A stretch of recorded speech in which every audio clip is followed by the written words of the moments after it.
দলের প্রার্থী তালিকায় নাম নেই একাধিক বিদায়ী মন্ত্রী ও বিধায়কের। বিদায়ী মন্ত্রী বিপ্লব রায়চৌধুরী, তাজমুল হোসেন, জ্যোৎস্না মান্ডি, মনোজ তিওয়ারির নাম নেই প্রার্থী তালিকায়।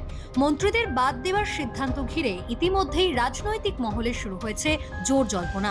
সূত্রের খবর, সংগঠনকে আরও শক্তিশালী করতে এবং নতুন মুখকে সুযোগ দিতেই এই পদক্ষেপ। দীর্ঘদিন ধরে তরুণ ও কর্মক্ষম প্রার্থীদের সামনে আনতে চাইছে দল। বিশেষভাবে উল্লেখ্য, রাজ্যের মৎস্যমন্ত্রী ছিলেন বিপ্লব রায়চৌধুরী। বয়স হয়েছে তার। একবার নবান্নের মন্ত্রিসভার বৈঠক চলাকালীন অসুস্থ হয়ে পড়েছিলেন তিনি।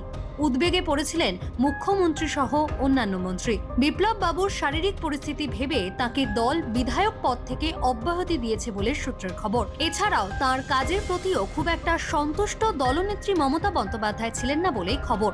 একইভাবে রাজ্যের অন্য 3 মন্ত্রী তাজমুল হোসেন, জ্যোৎস্না মান্ডি, মনোজ তিওয়ারির কাজ নিয়েও যে খুব খুশি তৃণমূল নেতৃত্ব ছিলেন তা নয়। তা করি পূর্ণাঙ্গ রূপে করি।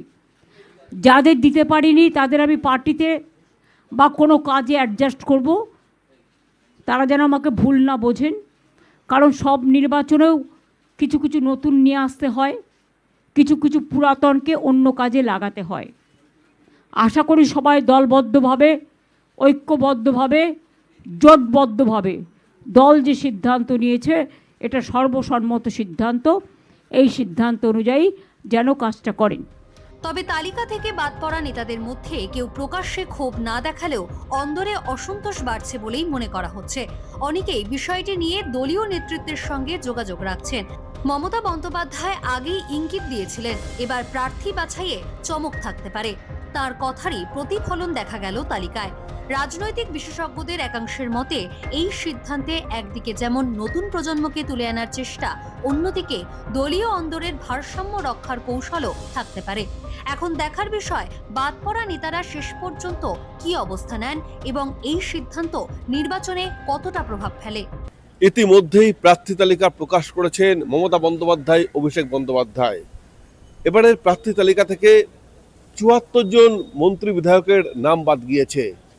একাধিক মন্ত্রী নাম বাদ যাওয়ায় রীতিমতো জল্পনা তৈরি হয়েছে রাজ্য রাজনীতিতে। এবারেই প্রথম একসাথে এতগুলো মন্ত্রীর নাম বাদ গেল।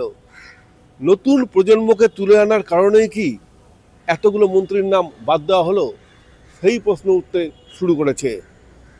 তবে এই নতুন প্রজন্মকে তুলে আনার সার্থকতা হয় কিনা, কতটা কার্যকর হয়, এটাই দেখার। বিপ্লব চক্রবর্তী, এই সময় লাইভ।